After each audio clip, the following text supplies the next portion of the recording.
Brett Kavanaugh was finally sworn in as a Supreme Court judge last night, soon after the deeply polarizing Senate confirmed him by 2 votes. The hurried swearing in comes after weeks of bitterly divisive debates. His nomination to a lifetime appointment at the U.S. Supreme Court was confirmed by the Senate by 2 votes. Kavanaugh's nomination is a major victory for the Trump administration, as the Supreme Court bench will now tilt towards conservative for the next generation.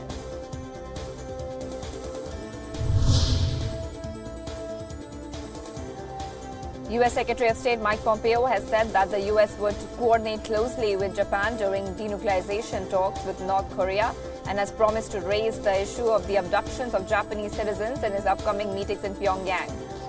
Pompeo arrived in Tokyo on Saturday to meet Japanese Prime Minister Shinzo Abe and Japanese Foreign Minister Taro Kono before he meets North Korea's leader Kim Jong-un.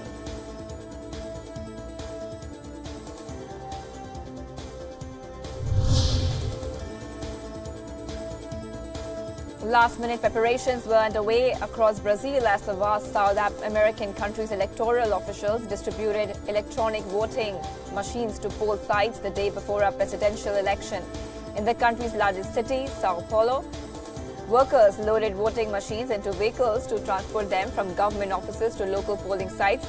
Brazilians will go to polls today after the most polarized presidential race in decades. Frontrunner Jair Bolsonaro has gained popularity on widespread anger over rising crime and a spiraling economy.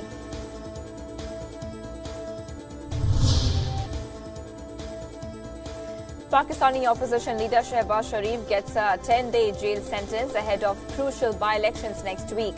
The brother of former Pakistan Prime Minister Nawaz Sharif was arrested by agents of the National Accountability Bureau in Lahore day before yesterday. The case involved alleged corruption in a low-cost housing scheme when Shehbaz Sharif was Chief Minister of Punjab province.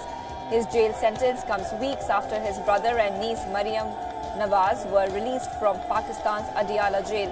Hundreds of activists from Sharif's Pakistan Muslim League Nawaz gathered outside the court, chanting pro-Sharif slogans as police and army rangers guarded the venue.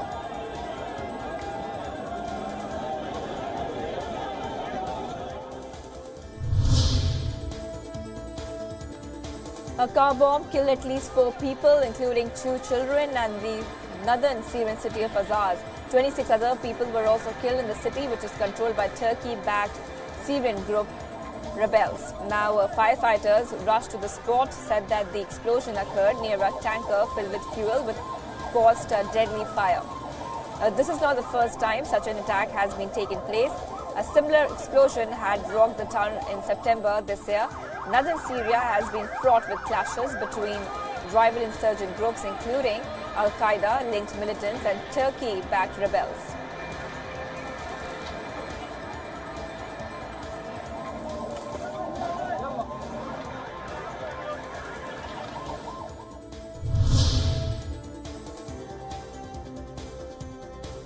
Hundreds of Palestinians took part in a funeral procession for a 12-year-old boy killed during a border protest in Gaza the day before. Now, Faris al-Sarwasawi was among 3 Palestinians killed by Israeli forces at Friday's protest. Palestinian officials said that the Israeli army said it was defending against members of the crowd who were throwing grenades and explosives at its soldiers. Weekly protests at the Gaza border have now entered their 7th month, and Palestinians have vowed to continue their weekly agitation until Israel doesn't agree to lift economic sanctions imposed on the embattled Gaza Strip.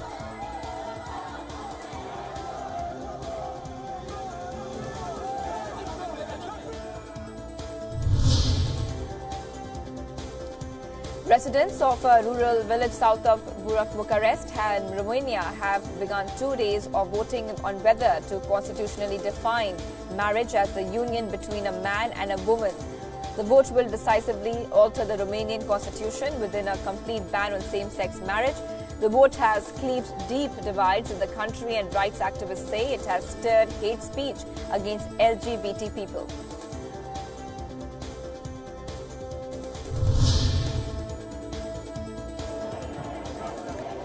More than 2,000 people took to the streets in Spain's capital city, Madrid, to demand President Pedro Sanchez's resignation and call for new elections.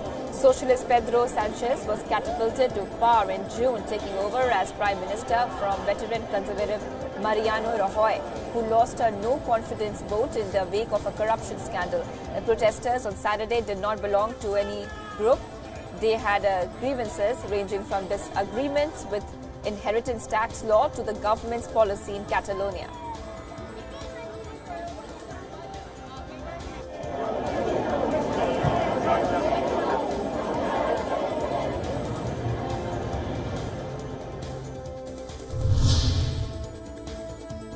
Hundreds of protesters took to the streets of Sao Paulo in Brazil to protest against far-right presidential frontrunner candidate Jair Bolsonaro on the eve of the national vote.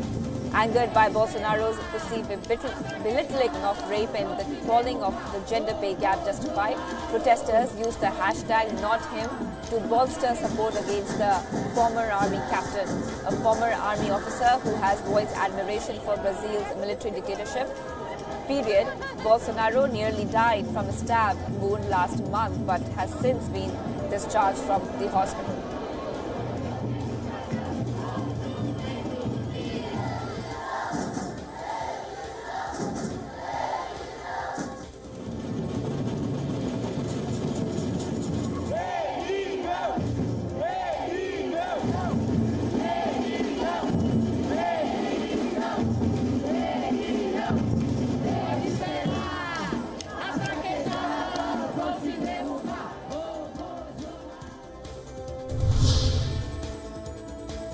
Protest in the Russian town of Magas against a land deal between Ingushetia and Chechnya continued for the third day. Both regions are predominantly Muslim regions and have had simmering territorial tensions since the fall of the Soviet Union in 1991. The protesters believe that the deal amounted to a surrender of territory and that the arrangement favored Chechnya at their own region's expense.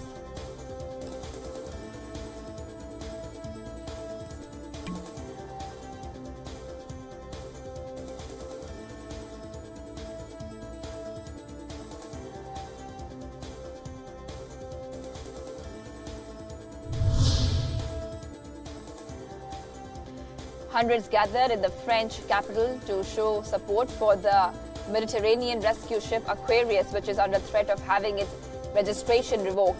Charities operating the ship call on European supporters to mobilize this weekend to help save their mission. The AQUARIUS is currently docked in the southern port city of Marseille, but might not be able to leave again if Panama confirms its intention to revoke the ship's registration, which could mean that no charity rescue ships will be able to operate off the Libyan coast in the near future.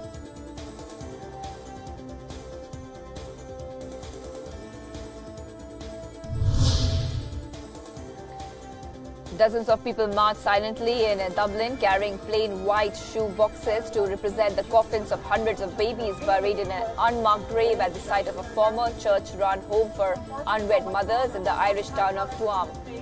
Now, relatives of the babies say more should have been done to recover and identify the infants' remains and to determine how they died.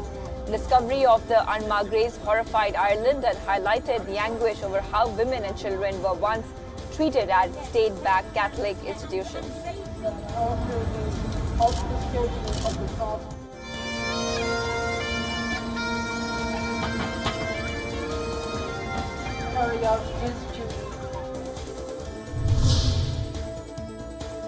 Tens of thousands of Germans celebrated a court ruling that was in favor of environmental protection. A German court ruled that power company RWE is not permitted to clear the ancient forest of Hambach for mining until a court reviews claims from an environmental group. The company has appealed to the court and said it would lose approximately 5 billion euros if they weren't allowed to mine lignite by removing the last bit of the ancient forest. The court, however, stood its ground and ruled that RWE can continue to mine lignite as soon as it does not use forested areas in Hambach.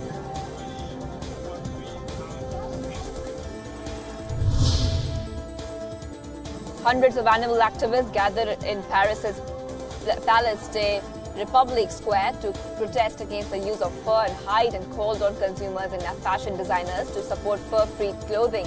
In the recent past, increasing pressure from animal rights groups and activists have pushed fashion houses to let go of fur and move to other fabrics labels such as Burberry, and Italian luxury brands like Versace and Gucci have led the way when it comes opting out of fur and using new and sustainable fabrics.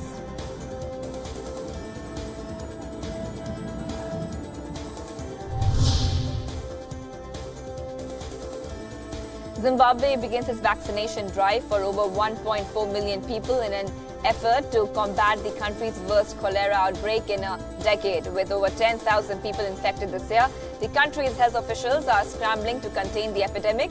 Zimbabwe had recently appealed for monetary aid of 35 million to repair the country's broken sewage system and buy vaccines. The vaccination drive has begun in some of the most densely populated areas of the country and will later branch out to smaller villages.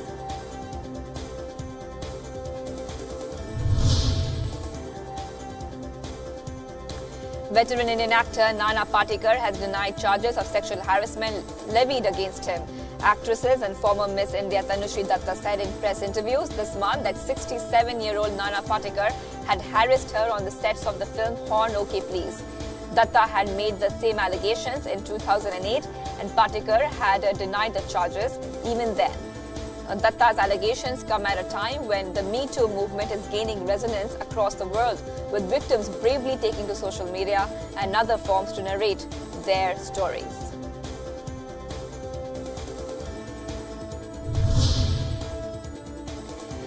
At least 20 people were killed and 16 others were injured after a minibus fell in a gorge near Ramban town of India's northern Jammu and Kashmir state.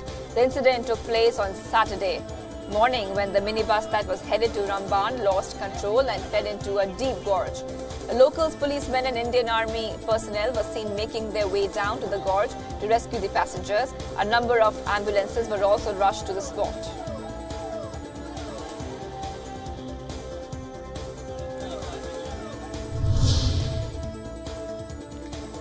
The southern part of the Korean peninsula was inundated by heavy rainfall as tropical KONG-REY weakened to a tropical storm after making landfall in South Korea, causing authorities to issue a typhoon watch for much of the southern parts of the Korean peninsula. Storm KONG-REY made its landfall. The storm led to the cancellation of over 200 flights. Videos uploaded to social media shows large parts of Busan inundated. The storm has now moved away from the Korean peninsula into the Sea of Japan and is expected to head towards Kyushu and Hokkaido Islands in northern Japan.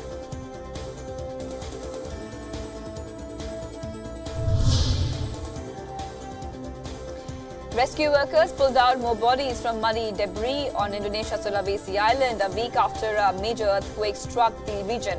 The bodies of victims were lined up for identification in a street of Palu, which remains the worst affected area.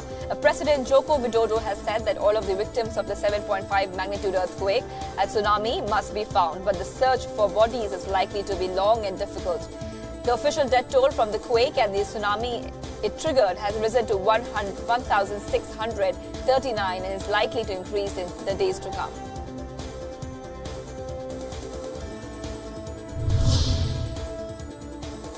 Turkish NGO Humanitarian Relief Foundation is helping survivors in Indonesia by distributing essential supplies and aid relief material. The small coastal city of Palu that housed close to 370,000 people has been the focus of the aid efforts.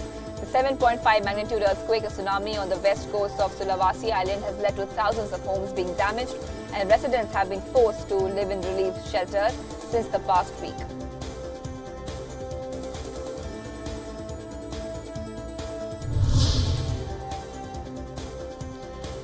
An algae bloom, more popularly known as the red tide phenomenon, has affected the Atlantic beaches of South Florida. The phenomenon is known to be menacing for aquatic life, as the toxins can kill shoals of fish that was later washed up on the beach.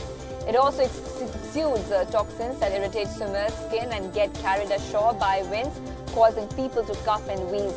The bloom in Miami comes after a month-long bloom off Florida's Gulf Coast this year killed scores of sea turtles.